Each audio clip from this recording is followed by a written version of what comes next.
ఓం శాంతి. కర్ణాటక వీణా దీది ఉన్నారు కదా, అయితే ఈ దీది ఒక దగ్గర తన అనుభవాలు వినిపించినారు. అది మంచిగా అనిపించింది, దాన్ని తెలుగులో అనువాదం చేసిన. ఈ సంగమయుగి జీవిత యాత్రలో ఎన్నో ఘటనలు జరిగినాయి. ఏ సమస్యలైనా కూడా, ఎన్ని పరిస్థితులు ఉన్నా బాబా దానికి సమాధానం ఇస్తారు. నేను చేసిన అని అభిమానం రాకూడదు. దీది ఒక అనుభవం వినిపించినారు. తను ఏ సెంటర్లోనైతే ఉండిందో మొట్టమొదలు, ఆ సెంటర్లో జరిగిన సంఘటన అక్కయ్య వినిపించినారు. అక్కడ చాలా కొద్దిమంది అన్నయ్యలు అక్కయ్యలు క్లాస్కి వచ్చేవాళ్ళు. ఆ రోజుల్లో సేవ జరగడం కూడా కష్టంగా అయ్యేది. సెంటర్ పైన ఉండేది. ఆ సెంటర్కి వృద్ధులు వచ్చేవాళ్ళు. మెట్లెక్కి పైకొచ్చి తర్వాత క్రింద కూర్చోలేకపోయేవాళ్ళు. అయితే అందరూ కలిసి ఆలోచించినారు, సెంటర్ కోసం ఒక 4-5 కుర్చీలైనా తీసుకోవాలి అని. ఎవరైతే కింద కూర్చోలేరో వాళ్ళ కోసం తీసుకోవాలనుకున్నారు. ఆ రోజుల్లో ఐరన్ కుర్చీలు ఉండేవి కదా, ఫోల్డింగ్ చేసేలాంటివి. అవి కొనుక్కొని తీసుకువచ్చినారు. అందరూ కలిసి తీసుకున్నారు. రెండో రోజు ఒక అన్నయ్య ఈ కుర్చీలు తీసుకున్నప్పుడు తను వేరే ఊరు వెళ్ళినారు. ఆ అన్నయ్య సెంటర్కు వచ్చిన తర్వాత చూసినారనమాట, సెంటర్లో కుర్చీలు ఉన్నాయి. ఆ అన్నయ్య అడిగినారు, దీది సెంటర్కి కుర్చీలు ఎవరు తీసుకొచ్చినారు? అప్పుడు దీది అన్నారు, అందరూ కలిసి కుర్చీలు తీసుకున్నారు అని. ఆ అన్నయ్య కొంచెం అహంకారిగా ఉండేది. తను అన్నారు ఇలా, దీది ఎవరిని అడిగి తీసుకొచ్చినారు? నన్ను అడగనే లేదు కదా అసలు అని.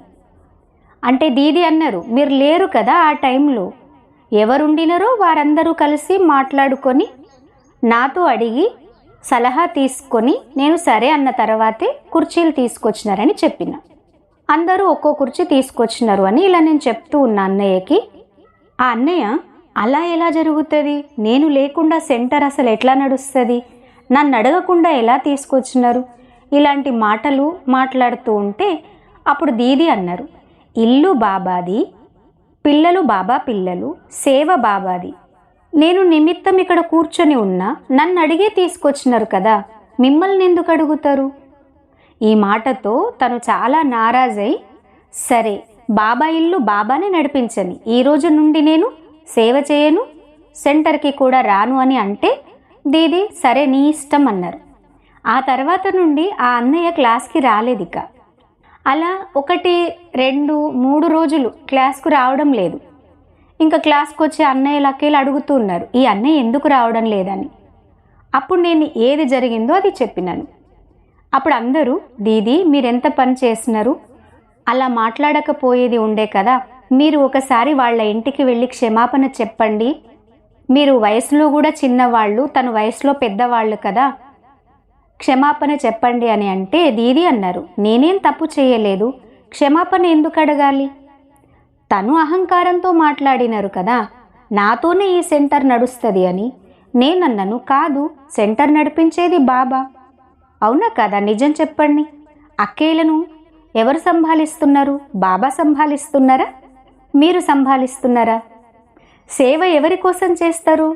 అక్కేల కోసం చేస్తారా, బాబా కోసం చేస్తారా? తమ భాగ్యం తయారు చేసుకోవడానికే చేస్తారు, బాబా కోసం కూడా చేయడం లేదు. మనం మన భాగ్యం తయారు చేసుకోవడానికే సేవ చేస్తాం.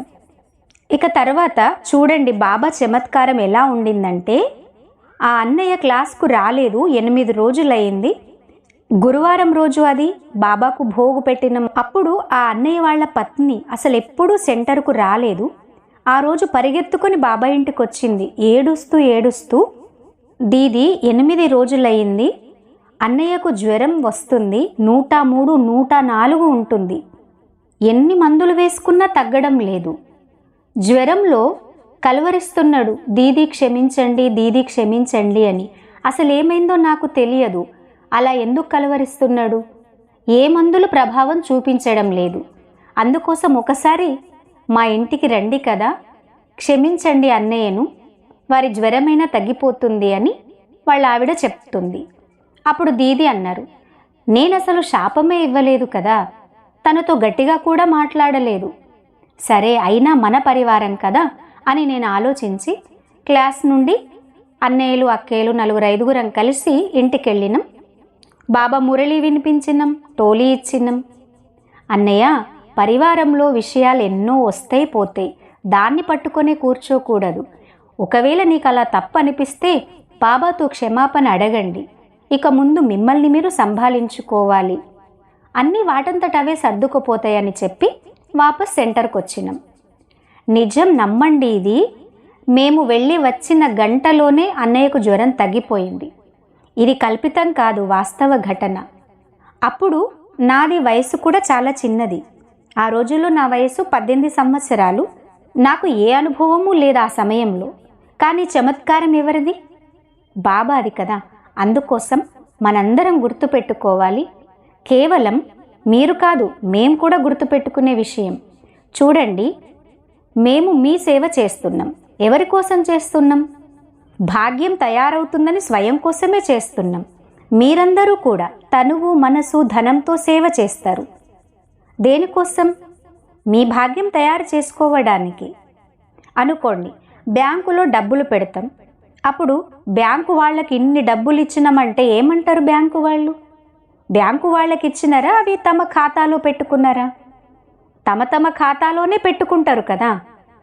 అలాగే బాబా సేవ చేయడం అంటే మన ఖాతా మనం జమ చేసుకున్నాం, ఎవరి కోసమో చేయడం లేదు. అందుకోసం నేను ఎక్కువ సేవ చేస్తున్నానే అహంకారం రాకూడదు. నాతోనే అవుతుంది ఇలాంటి అభిమానం రాకూడదు. ఇంకా సంతోషం ఉండాలి, నా ద్వారా బాబా ఇంకా సేవ చేయించుకుంటున్నారు అని. అంత జమ అవుతుంది కదా, ఎంత సేవ చేస్తే అంత జమ అవుతుంది కదా మనకి. బాబా పైన విశ్వాసం ఉంటే మనకి ఇంకా అనుభవాలు, శక్తులు పెరుగుతూ ఉంటాయి, ఇంకా పెరుగుతూనే ఉంటాయి కదా. అందుకోసం అభిమానం రాకూడదు. మరొక అనుభవం వినిపిస్తాను. నేను ఆంధ్రప్రదేశ్లో ఉండేది. అక్కడ సెంటర్లో నాకు అసలు భాష రాదు. అక్కడ తెలుగు ఉంటుంది కదా, కర్ణాటక భాష మాది, కన్నడ ఉంటుంది. ఆంధ్రాలో అయితే హిందీ తెలియదు, కన్నడ తెలియదు, కేవలం తెలుగు. ఆ రోజుల్లో తెలుగు నాకు అంతగా రాదు, కొంచెం వచ్చేది. అప్పుడు ఆ సమయంలో అది నవరాత్రుల సమయం. ఆ సమయంలో అన్ని మందిరాలలో పల్లకీలు తీస్తున్నారు. పల్లకీలు వెళ్తుంటాయి కదా నవరాత్రుల సమయంలో. అక్కడే ముసల్మాన్లది ఒక మసీదు ఉండింది. ఈ నవరాత్రుల సమయంలో లాస్ట్ రోజు, దసరా రోజు 108 పల్లకీలు వెళ్తున్నాయి. అప్పుడు ఈ హిందూ ముస్లింల గొడవలు జరిగినాయి. మసీదు లోపల నుంచి సోడా బాంబు విసిరినారు, దాడి చేసినారన్నమాట. దాని కారణంగా ఎందరో మరణించినారు. అందుకోసం ఆ టైంలో కర్ఫ్యూ ఏర్పాటు చేసినారు. చాలా హంగామా జరిగింది. ఎక్కడైతే గొడవ జరిగిందో దాని దగ్గరే బాబా ఇల్లు ఉంది. పైన సెంటర్ ఉండేది, చాలా చిన్న ఇల్లు. మేము నీళ్లు తెచ్చుకోవడానికి కిందికి వెళ్ళాల్సి వచ్చేది, టాయిలెట్ కోసం కూడా వెళ్ళాల్సి వచ్చేది. కానీ గవర్నమెంట్ అనౌన్స్ చేసింది, బజార్లో ఎవరూ కనిపించవద్దు అని. కనిపిస్తే కాల్చివేత, అలాంటి కర్ఫ్యూ జరిగింది ఆ టైంలో. మేము ఇంకా ముందే నీళ్లు నింపి పెట్టుకున్నాం. దానితోనే ఒక 2-3 రోజులు నడిపించినాం. కొంచెమే తినేది, కొంచెమే తాగేది. ఎందుకంటే టాయిలెట్ వెళ్ళాలన్నా నీళ్ల కోసమైనా కిందికి వెళ్ళాల్సింది కదా. అందుకోసం అలా చేసినాం. కానీ తర్వాత 2-3 రోజుల తర్వాత నీళ్ళన్నీ అయిపోయినాయి. మరి కిందికి వెళ్ళకూడదు, ఎలా? ఇక నేను అమృత వేళ లేచి బాబా ఎదురుగా కూర్చొని బాబాతో మాట్లాడిన, బాబా, నన్ను తీసుకువెళ్ళాలనుకుంటే ప్రేమతో తీసుకువెళ్ళు కదా. అలా నీళ్లు లేక భయంతో ఇలాంటి స్థితిలో నీ దగ్గరికి రాకూడదు. నేను పిలుచుకోవాలంటే ప్రేమగా పిలుచుకో అని బాబాతో మాట్లాడిన. ఇక అమృతవేళ అయిపోయిన తర్వాత ఏం చేసేది? ఇక నీళ్లు లేవు, ఏమీ లేవు, సేవ ఏముంటుంది? అలాగే కూర్చున్నాం. ఇంతలోనే కింది నుంచి బెల్ మోగింది. ఎవరు అని అడిగితే మేము పోలీసులమని చెప్పినారు. పోలీస్ అయితే డోర్ తెరవకూడదు, ఎందుకంటే అందరూ మంచివాళ్ళు ఉండరు కదా అని అనుకున్నాం. మేము డోర్ తెరవము అని చెప్పినాం. మళ్ళీ బెల్ కొట్టి, మీరు డోర్ తీయకపోతే మేము బాల్కనీ నుండి పైకి వస్తామని అన్నారు. మేము మీకు సహాయం చేయడానికి వచ్చినాము అన్నారు. అయినా మాకు మీ సహాయం వద్దు అని డోర్లు ఓపెన్ చేయడం లేదు. అయినా అసలు వాళ్ళు వింటలేరు. ఇక తలుపులు తెరిచినాం. నలుగురు ఐదుగురు పోలీసులు, 2 లేడీ పోలీసులు వచ్చినారు. వాళ్ళు అన్నారు, మీరు ఇక్కడ ఒంటరిగా ఉంటున్నారు కదా, మీకోసం నీళ్ళు అవసరం అవుతాయి కదా, నీళ్లు, పాలు, కూరగాయలు అన్నీ తీసుకువస్తాం అని వాళ్ళు సహాయం చేసినారు. ఎలా అంటే మేము టాయిలెట్ వెళ్ళడానికి కూడా మా ముందు వెనుక తుపాకీలు పట్టుకొని మమ్మల్ని తీసుకువెళ్ళేవారు. వాళ్ళు అన్ని వస్తువులు తీసుకువచ్చినారు. వస్తువులన్నీ తీసుకొచ్చి రోజు మాకు ఒకసారి ఛాయ్ పెట్టి ఇవ్వండి అన్నారు. ఎందుకంటే దుకాణాలు, బజార్ అన్నీ బందే కదా, ఛాయ్ తాగడానికి కూడా పోలీసులకి అవకాశం లేకపోతే సెంటర్లో అడిగినారు. రోజు ఛాయ్ పెట్టి మేము ఇచ్చేవాళ్ళం. ఈ 8 రోజుల్లో వాళ్ళకి కోర్సు కూడా ఇచ్చినాం. 8 రోజుల తర్వాత ఇంకా గొడవలు పెరిగిపోయినాయి, చాలామంది మరణించినారు. ఇక పోలీసులు చెప్పినారనమాట, మీరు ఇక్కడ ఉండడం క్షేమం కాదు, బజార్లు కూడా అన్నీ కాలిపోతున్నాయి అని చెప్పి వాళ్ళు మమ్మల్ని ట్రైన్ ఎక్కించి, వాళ్ళే వెంబడి ఉండి ట్రైన్ ఎక్కించి మమ్మల్ని కర్ణాటక పంపించినారు. 1 నెల తర్వాత మళ్ళీ మేము వాపస్ సెంటర్కి వచ్చినాం. అప్పుడంతా శాంతి అయిపోయింది అక్కడ. ఇంకొక అనుభవం ఏంటంటే, మొన్న కరోనా వచ్చిన సమయం ప్రారంభంలో మార్చిలో మేము ఢిల్లీ వెళ్ళినాం. అప్పుడు వాపస్ టికెట్ ట్రైన్కు చేయించుకున్నా. అందరూ అన్నారు, కరోనా చాలా పెరుగుతుంది కదా, ఫ్లైట్ చేయించుకొని ఫ్లైట్లోనే వెళ్ళమన్నారు. ఇంకా సీదా ఫ్లైట్ ఉండేది, కానీ అది క్యాన్సిల్ అయిపోయింది. వయా హైదరాబాద్ వెళ్ళాల్సి వచ్చింది. హైదరాబాద్లో వేరే ఫ్లైట్ ఎక్కడానికి అక్కడ నాకు 4 గంటల సమయం ఉంది. వెయిట్ చేస్తున్నా. నా ఎదురుగా ఒక అన్నయ్య వచ్చినారు. ఆ అన్నయ్యకు ఇంత పెద్ద గడ్డం పెట్టుకొని వచ్చినారు. వారు ముస్లిం భయ్యా అన్నమాట. నన్ను గుర్తుపట్టినరా అని అడుగుతున్నారా అన్నయ్య. ఆ ముస్లిం భయ్యా ఎవరంటే, ఆంధ్రాలో మాకు కర్ఫ్యూ టైంలో సహాయం చేసిన పోలీస్ ఆఫీసర్. అసలు మాకు సహాయం ఎందుకు చేసినారన్నది ఇది వినే విషయం అన్నమాట. నేను ఆ సమయంలోనే అడిగిన, మాకు సహాయం కోసం మిమ్మల్ని ఎవరు పంపినారు, మీకు ఎలా తెలుసు మేమిక్కడ ఉన్నట్లు, మీరు ఎందుకు వచ్చినారు, ఎలా వచ్చినారు, ఇవన్నీ నేను అప్పుడే అడిగితే వాళ్ళు చెప్పినారు, నేను నమాజ్ చేస్తున్నప్పుడు 2 ఫరిష్తాలు కనిపించినాయి, శబ్దం వినిపించింది, ఈ ఫరిష్తాలకు నీ సహాయం అవసరం ఉంది, వెళ్ళు అక్కడికి అని. ఇక నమాజ్ అయిపోయినాక వాళ్ళ ఆఫీసర్లతో, ఇక్కడ ఎవరైనా నన్స్ ఉన్నారా, నాకు 2 శ్వేత వస్త్రాలతో కనిపించినారు అని అడిగినారు. మరి ఈ విధంగా వారికి అలా చూపించింది ఎవరు, నమాజ్ చేస్తున్నప్పుడు శ్వేత వస్త్రాలతో కనిపింపజేసింది ఎవరు? చూడండి, నేను బాబాతో అమృతవేళ మాట్లాడిన కదా, బాబా వారికి టచ్ చేయించినారు. అప్పుడు సహాయం చేసిన అన్నయ్య నాకు హైదరాబాద్లో కలిసినారు. 40 సంవత్సరాల తర్వాత మళ్ళీ కలిసినారు. ఆ అన్నయ్య అన్నారు, ఈరోజు వరకు కూడా బ్రహ్మకుమారీస్లోనే ఉన్నాం, మీరు ఆ సమయంలో మాకు వారం రోజులు కోర్సు చెప్పినారు కదా, ఆ రోజు నుంచి బ్రహ్మకుమారీస్లోనే ఉన్నాం, సంస్థకు రోజు వెళ్తున్నాం, పక్కా బిడ్డగా అయినాం. నా 2 బిడ్డలు కూడా వివాహం చేసుకోలేదు, వాళ్ళు మిలిటరీలోనే ఉన్నారు. మరి దీనితో మనం ఏం నేర్చుకోవాలి అంటున్నారు దీది ఈ అనుభవం వినిపిస్తూ. దీంతో మనం నేర్చుకునేది, పరిస్థితులైతే తప్పకుండా వస్తాయి. కలియుగం కదా ఇది, కలియుగ అంతం కదా, మరి పరిస్థితులు రోజు క్రొత్తగా వస్తాయి. కానీ పరిస్థితుల్లో భయపడకూడదు, మానసిక స్థితిని దృఢంగా చేసుకోవాలి. ఎలాంటి పరిస్థితి వచ్చినా మనం చలించకూడదు, దృఢంగా ఉండాలి. బాబా చూపించిన మార్గంలో మనం నడవాలి. చిన్న చిన్న విషయాలలో, దీది ఇలా ఉంది, పరిస్థితి అలా ఉంది, ఇంత పరేషాన్ ఉంది, కోడలు ఇలా అన్నది, వాళ్ళు ఇలా అన్నారు, కోడలు నాతో మాట్లాడడం లేదు, కనీసం కొడుకైనా నన్ను అడగనే అడగరు, ఇలాంటివి వేల సమస్యలు మాటలు తీసుకొస్తారు. ఇలా ప్రతి ఇంట్లో ఉంటాయి కదా, మరి దాని గురించి పరేషాన్ ఎందుకు? ఎంత పరేషాన్ ఉంటే అంత ఎక్కువ బాబాను స్మృతి చేస్తాం కదా. అన్నీ మంచిగా ఉంటే చూడండి, బాబాను మర్చిపోతారు, అవునా కదా? అంతా ఖుషీగా ఉండేసరికి బాబా స్మృతిలో సోమరులు అవుతారు. కొద్దిగా పరేషాన్ ఉన్నా ఏం చేస్తాం? యోగం చేస్తాం. అందుకోసం చివరి వరకు పరేషాన్లు రావాల్సిందే, పరిస్థితులు ఉండాల్సిందే. కానీ అందులో మనం ఎవరిని స్మృతి చేయాలి? దీది అడుగుతున్నారు, బాబానే మీ చేతి పట్టుకున్నారా, మీరు బాబా చేతి పట్టుకున్నారా? బాబానే మన చేతి పట్టుకున్నారు. ఎందుకంటే మనం పట్టుకుంటే లూజ్ అయిపోతుంది, తప్పిపోతాం. బాబా పట్టుకున్నారు అంటే ఇంకా వదలాలనుకున్నా వదిలించుకోగలరా? బాబా వదిలేస్తారా? మరి తప్పులు చేసి పారిపోరు కదా. మేళాలో తప్పిపోరు కదా. ఒకవేళ తప్పిపోయినా బాబా వెతుక్కుంటారు. బాబా బలంగా పట్టుకున్నారు కదా. ఏ ఏ మాతలకు కోపం చేయడం ఇష్టం అవుతుంది? ఇష్టం లేదు కానీ కోపం తప్పకుండా వస్తుంది కదా. కోపం చేయడం వస్తుంది కదా. ఎవరు నేర్పించినారు కోపం చేయడం? బ్రహ్మకుమారి సంస్థలో నేర్పిస్తారా ఏమి? మరి నేర్పించరు అన్నప్పుడు కోపం ఎందుకు చేస్తారు? కోపం చెయ్యాలా చేయకూడదా? కోపం చేసి ఎవరి పరివారమైనా ఉద్ధారం జరిగిందా?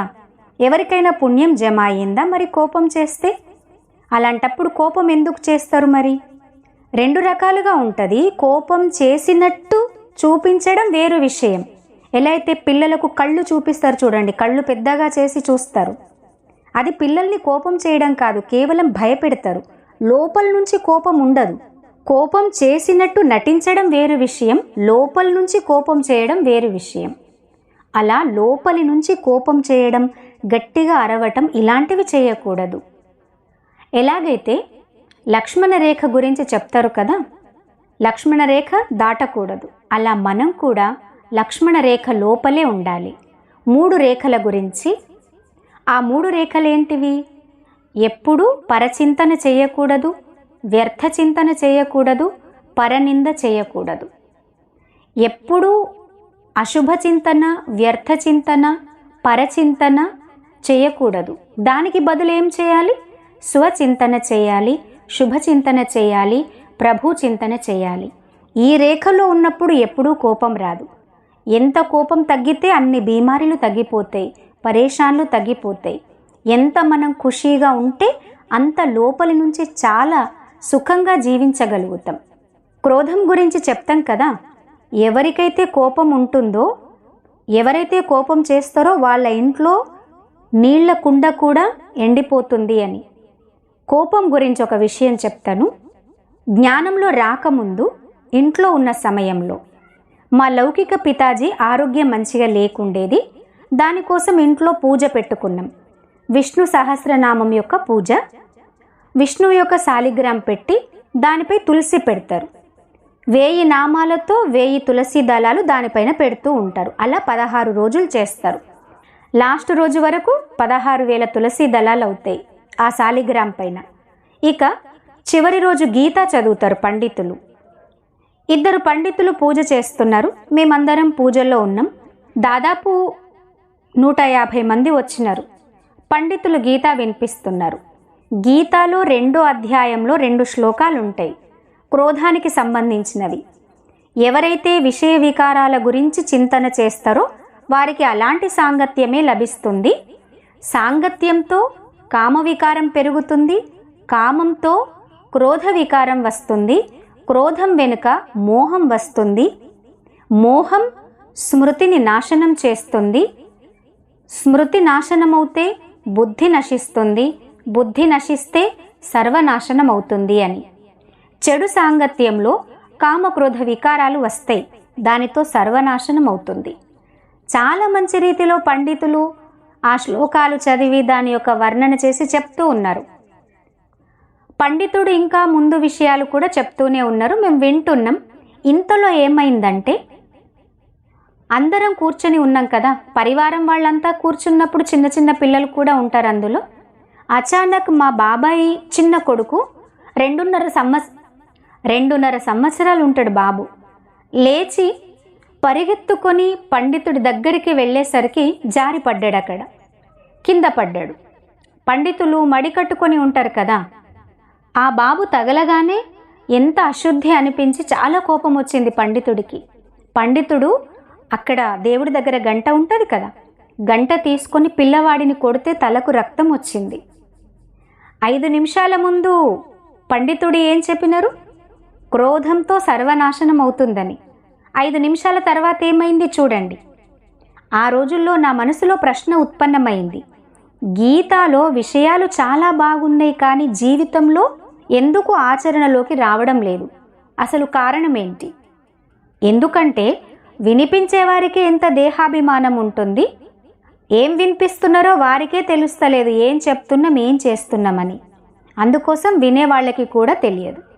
కోపం వస్తుంది అంటే మనలో దేహాభిమానం ఎక్కువగా ఉంది అని అర్థం. మరి ఇప్పుడు ఏం చేయాలి? దీనికోసం ఆత్మభావం యొక్క అభ్యాసం చేయాలి. చూడండి, మీరు రోజు మురళి విని వెళ్తున్నారు కదా, విన్న విషయాలు గుర్తుంటున్నాయా, మర్చిపోతున్నారా? ఇప్పుడు నాకు చెప్పండి. అక్కేలు వచ్చి ఊర్లలో కూడా క్లాసులు చేస్తారు, టోలీ తినిపిస్తారు. ఇందులో ఏది మంచిగా అనిపిస్తుంది? బోలీ యా టోలీ? అక్కయ్య వాళ్ళు చేసే క్లాస్ మంచిగా అనిపిస్తుందా, టోలీ మంచిగా అనిపిస్తుందా? నిజం చెప్పండి అని అడిగినారు దీది. మీరు సెంటర్కి వచ్చినారు, కానీ టోలీ ఇవ్వకపోతే ఎలా అనిపిస్తుంది? మంచిగా అనిపించదు కదా. అంటే మీకు ఏది మంచిగా అనిపించినట్లు మరి? చూడండి, అక్కేలు రోజు ప్రేమతో మాట్లాడి ఒకరోజు కోపం చేసినారు, కొంచెం గట్టిగా మాట్లాడినారు. కోపం అంటే కొంచెం గట్టిగా మాట్లాడినారు. రోజు ప్రేమగానే మాట్లాడినారు, సంవత్సరాల తరబడి ప్రేమగానే మాట్లాడినారు. ఒకరోజు గట్టిగా మాట్లాడినారు. మీకేం గుర్తుంటుంది? ఇన్ని రోజులు చేసిన ప్రేమ గుర్తుంటుందా, ఆ ఒక్కరోజు చేసిన కోపమా? ఏం గుర్తు పెట్టుకోవాలి? కానీ మనం ఏం గుర్తు పెట్టుకుంటున్నాం? ఏదైతే మర్చిపోవాలనో అది గుర్తు పెట్టుకుంటున్నాం.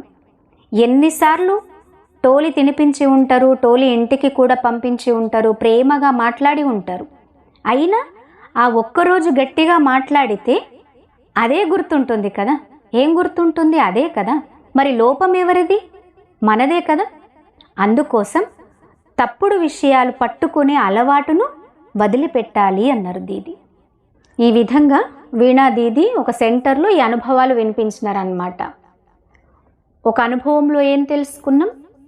సేవ చేస్తున్నామంటే మన భాగ్యమే తయారవుతుంది, ఇందులో మనకు దేహాభిమానం రాకూడదు. ఇంకొక అనుభవంలో పరిస్థితులు ఎన్ని ఉన్నా తప్పకుండా మనకు బాబా సహాయం చేస్తారు. మూడవ విషయం, ఎలాంటి పరిస్థితుల్లో కూడా మనం కోపం చేయకూడదు. ఎవరైనా కోపం చేసినా దాన్ని మనం గుర్తుపెట్టుకోకూడదు. అచ్చా, ఓం శాంతి.